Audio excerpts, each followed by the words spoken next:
Assalamualaikum warahmatullahi wabarakatuh. Selamat morning, good pagi mahasiswa. Semoga Anda dalam keadaan sehat walafiat. Stay positif dan jangan lupa bersyukur hari ini. Baiklah, di pertemuan kedua kali ini kita berdiskusi ya mengenai stimulasi deteksi dini dan intervensi dini tumbuh kembang anak usia dini. Oke, tujuannya adalah pertama teman-teman mahasiswa mengetahui apa sih itu perkembangan dan pertumbuhan. Gitu. Yang kedua, mampu memahami sejatinya tumbuh kembang untuk anak usia dini itu dimunculkan melalui stimulasi deteksi dini ini, serta peran-peran siapa saja sih yang harus menstimulasi pada anak usia dini. Oke, here we go. Nah, tumbuh kembang sudah tahu ya apa arti pertumbuhan, arti perkembangan sudah sering kita bahas gitu di materi sebelum-sebelumnya, di mata kuliah lain pun juga sama. Jadi, tumbuh kembang itu sejatinya proses berkesinambungan yang terjadi sejak konsepsi dan terus berlangsung sampai dewasa. Jadi, dari zaman pembentukan janin sampai dengan orang itu dewasa. Nah, dalam proses mencapai dewasa ini, anak itu harus melalui tahap tumbuh kembangnya gitu. Jadi nggak bisa ya tahu-tahu dari bayi langsung bisa makan roti gitu ya. Dari bayi tahu-tahu bisa roll depan roll belakang ya. Itu kan perlu melewati tahapan-tahapan perkembangan, tahap-tahapan tumbuh kembangnya. Nah, tumbuh kembang yang optimal itu tergantung pada potensi biologisnya. Nah, potensi biologi itu bisa dicapai dari hasil interaksi antara faktor genetik dan lingkungan biofisiko-psikososial. Nah, ribet nih. Itu yang diantaranya ada faktor biologis, fisik, psikologis gitu. Nah, dan interaksi antara faktor genetik dan lingkungan biofisiko-psikososial ini tadi itu akan membentuk ciri tersendiri pada setiap anak. Makanya setiap anak itu berbeda-beda. Jadi tidak bisa kita samaratakan satu dengan yang lainnya. Tuh ya. Jadi setiap anak itu satu sudah membawa genetik dari orang tuanya, baik dari ayah maupun dari ibu. Nah, genetik ini akan bertahan, akan sama seperti ayah dan ibunya atau akan berkembang dan itu dipengaruhi dari lingkungan anaknya.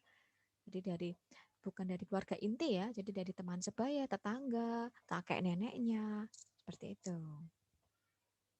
Nah, pertumbuhan itu tentu mencakup fisik ya, diantaranya tinggi badan, kemudian kaki, tangan, tungkai, otak, lalu gerakan motorik gitu. Nah, untuk usia prasekolah 3 sampai 6 tahun ya, terdapat ciri-ciri yang jelas membedakan anak usia bayi dan usia anak prasekolah. Jadi beda ya. Terlihatnya dalam apa? Dalam penampilan, proporsi tubuh, berat, dan tinggi badan maupun keterampilan yang mereka kuasai. Itu. Jadi anak prasekolah itu apa ya? Ciri-ciri fisiknya itu beda dari anak-anak dari bayi gitu.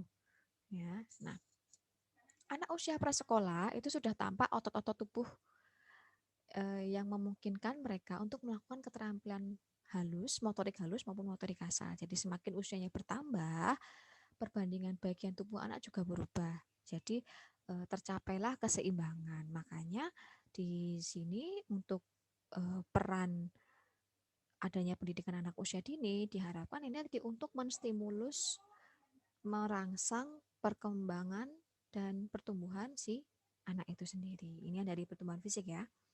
Lalu, nah, Sulistiyowati dalam tulisannya itu menuturkan bahwa masa prasekolah itu pertumbuhannya berlangsung dengan stabil. Ingat ya, stabil. Jadi nggak langsung tetek itu tidak. Jadi pertumbuhannya ada step by stepnya. Terkadang ada anak yang apa harusnya sudah melewati, harusnya belum, tapi ternyata sudah. Tapi nanti ada lompat-lompat juga ada. Tapi cenderung itu stabil. Nah, terjadinya perkembangan pada siswa Perkembangan itu dengan aktivitas jasmani yang bertambah pula meningkatnya keterampilan proses berpikir. Jadi tadi sudah berbicara mengenai pertumbuhan dan sekarang perkembangannya. Perkembangan ini didukung juga dengan aktivitas jasmaninya gitu. Jadi dari badannya yang sudah mendukung dia untuk melakukan aktivitas, lalu terbentuklah juga keterampilan dan proses berpikirnya. Nalarnya mulai jalan, logikanya mulai jalan. Gitu. Karena apa? Karena sistem tubuhnya sudah matang, yaitu dia sudah bisa berjalan ya. Contoh toilet training ya, seperti anak mengajarkan untuk pipis gitu. Pertama, anak tentu sudah bisa berdiri, anak sudah bisa berjalan gitu ya. Dan berikutnya didukung dengan keterampilan berbahasanya ya kan, secara pertumbuhannya sudah nih. Sekarang keterampilan berbahasanya. Jadi bilang dengan orang yang dewasa, Bunda, Bu Guru, aku mau pipis. Itu keterampilan bahasa. Lalu karena dia sudah bisa berdiri berjalan, dia akan berjalan sendiri ke kamar mandi untuk pipis gitu. Nah, itu tadi yang namanya faktor pertumbuhan itu berjalan selaras dengan perkembangannya gitu. Nah, walaupun di sini untuk anak prasekolah itu otot-otot dan tulangnya belum sempurna, akan tetapi sudah mampu lah perlahan-lahan gitu. Nah, perkembangan juga ditandai dengan kemampuan interaksi sosial yang lebih luas. Gitu. Jadi untuk anak usia prasekolah itu kan ada usia-usia untuk mempersiapkan diri memasuki dunia sekolah yang sebenarnya ya. Jadi namanya aja prasekolah. Jadi nanti untuk mempersiapkan dia ke jenjang berikutnya yaitu TK. Nah, TK, SD dan jenjang pendidikan yang lain lah. Nah, kemampuan dia bisa beradaptasi, kemampuan dia bisa bersosialisasi itu juga didukung, dibentuk, distimulus di pendidikan prasekolahnya gitu. Freud, Freud ini adalah tokoh psikologi ya. Freud dalam Nur Hayati itu menyebutkan bahwa usia 5 tahun adalah masa terbentuknya kepribadian dasar individu. Nah, yang mana kepribadian individu itu ditentukan oleh cara pemecahan konflik antara sumber kesenangan awal dengan tuntutan realita pada masa kanak-kanak.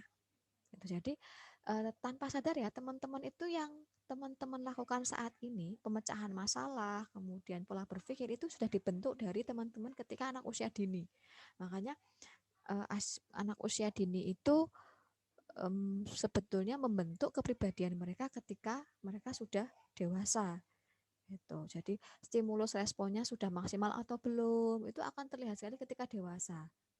Gitu. Nah, pada masa-masa usia prasekolah ini, tentu penuh dengan kejadian yang penting, yang unik sebagai peletakan dasar kehidupan seseorang pada masa dewasanya.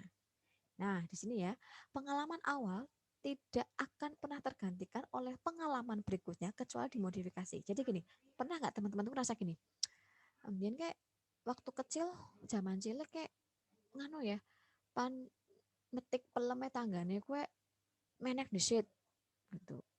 Mesti punya pengalaman itu. Jadi pengalaman yang diingat adalah pengalaman ketika Anda mau makan mangga tuh metik dengan manjat pohon. Gitulah. Ketika Anda sudah dewasa, itu akan Anda ketika melihat pohon mangga, oh iya ya, zaman cilik tak aku mbien metik pelem manjat di situ. Tapi saya kira sana gantar ya, sana sanggek ya, jadi urus sama manjat, kangen disakwis. Nah, itu adalah yang dimaksud dengan pengalaman awal yang membentuk kepribadian Anda di dewasa itu. Ketika dewasa maksud saya. Gitu ya. Anak usia 3 sampai 5 tahun ya, ya 3 sampai 5 tahun, 3 sampai 6 tahun dikenal dengan masa kanak-kanak atau early childhood. Jadi oleh karenanya mereka disebut juga dengan taman kanak-kanak ya, siswa taman kanak-kanak. Kalau bahasa Arabnya itu Raudatul Atfal atau Bustanul Atfal. Nah, kalau bahasa Belanda disebut dengan kindergarten. Gitu. Kenapa sih disebut taman? Ya karena sekolah mereka itu harus seperti taman yang menyenangkan untuk belajar sebagai persiapan bersekolah. Betul, makanya anak disebut dengan prasekolah.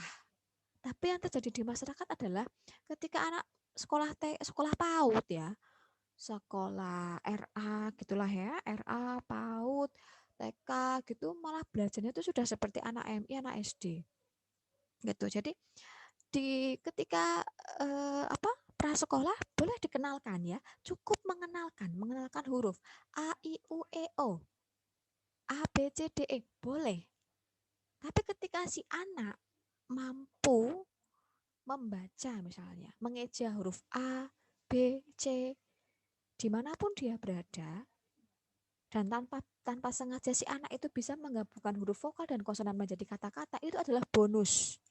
Ya, berarti teman-teman saya tekankan bahwa kalian itu guru guru PAUD, guru TK, ciptakan suasana belajar yang menyenangkan. Karena sekarang tuh TK, PAUD, RA itu menyeramkan ya.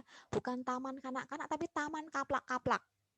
Gitu. Karena ya itu tadi masuk TK aja sekarang sudah ada bukunya ya, bimbingan masuk TK. Wah, katanya berat banget gitu ya. Masih mau masuk PAUD, masuk TK aja udah ada bimbingannya, ada bukunya gitu. Jadi ya kita ciptakan suasana belajar yang merespon, yang menstimulus daripada si kemampuan tumbuh kembang anak tadi gitu. Jadi lah biasanya kayak gini tuh orang tuanya nih, orang tuanya yang repot gitu, yang harapannya tuh kalau udah masuk PAUD, masuk TK itu udah langsung bisa baca, bisa langsung bisa nulis, bisa ngitung. Padahal kalau mereka bisa ngitung, mereka bisa ngeja, bisa baca, itu adalah bonus gitu. Oke. Usia 3 sampai 5 tahun atau disebut dengan prasekolah itu hendaknya memperoleh kegiatan simulasi deteksi dan intervensi dini tumbuh kembang atau SDI-DTK. Nah, SDI-DTK ini diselenggarakan kemitraan antara keluarga, masyarakat, dan tenaga profesional. Gitu. Nah, apa sih stimulasi itu? Stimulasi adalah kegiatan merangsang kemampuan dasar. Jadi, kemampuan dasar apa sih? Gitu.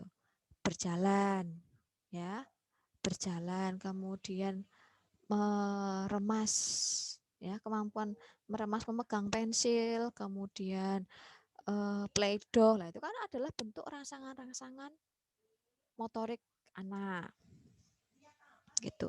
Jadi kurangnya stimulasi menyebabkan penyimpangan tumbuh kembang anak bahkan menjadi gangguan yang menetap gitu. Nah, kemitraan di sini ya tidak hanya eh, tenaga profesional saja. Seperti Anda itu kan tenaga profesional ya, guru sih.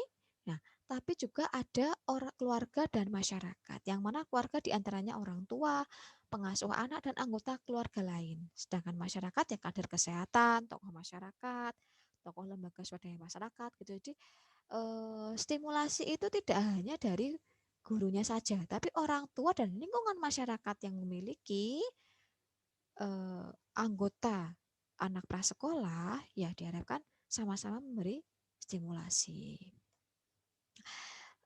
SDI DTK merupakan indikator standar pelayanan minimal bidang kesehatan atau disingkat dengan SPMPK, pelayanan kesehatan bayi oleh Kementerian Kesehatan RI melalui masing-masing dinas kesehatan kabupaten dan kota. Jadi ini adalah profil kesehatan bayi ya di Kabupaten Tegal tahun 2019, yaitu prosentasenya 97,9 gitu. Jadi program stimulasi SDI DTK ini memang harus sudah dicanangkan oleh Kementerian Kesehatan, lalu di breakdown oleh eh, Dinas Kesehatan Kabupaten Kota gitu. Lalu dilaksanakan di itu tadi sarana-sarana kesehatan di Kabupaten Kota, yaitu melalui Puskesmas salah satunya. Nah, ini adalah cakupan pelayanan kesehatan bayi menurut Puskesmas di Kabupaten Tegal tahun 2019.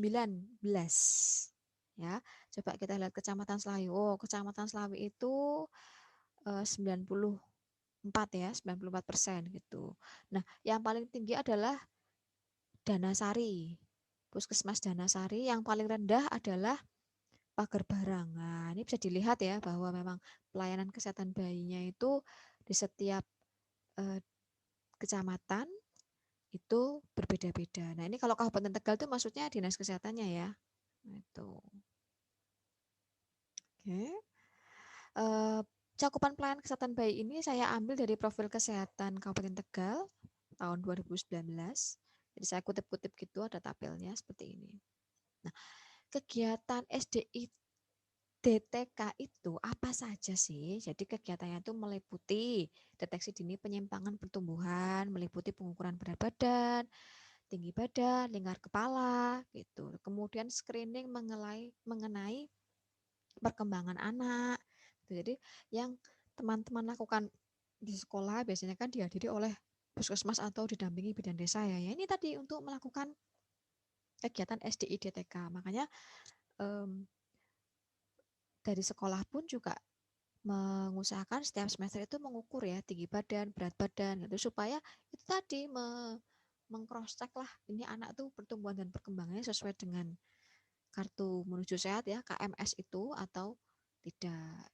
Tuh, jadi ya memang sudah disiapkan semuanya ya tinggal kita selaku guru PAUD itu harus tahu nggak gitu loh. Nah, stimulus-stimulusnya seperti apa. Jadi salah satu pengukuran-pengukuran ini adalah bentuk dari stimulus lalu screening perkembangannya.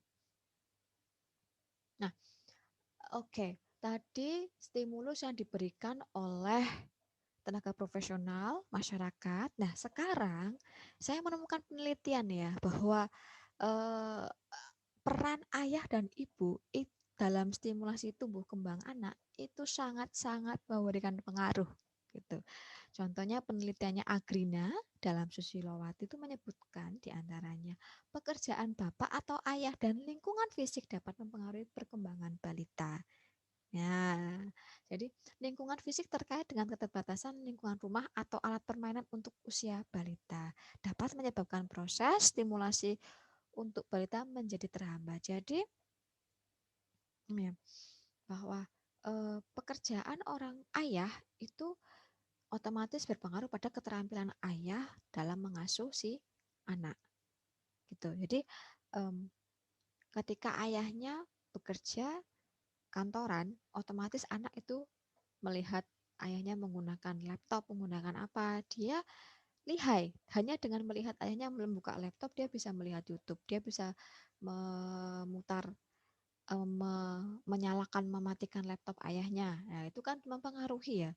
Jadi stimulusnya berbeda-beda. Oleh karena itu, calon-calon ayah nanti diusahakan untuk belajar memberikan stimulus dari segi apapun, gitu. Baik permainan yang tradisional atau permainan-permainan yang menggunakan gawai ya.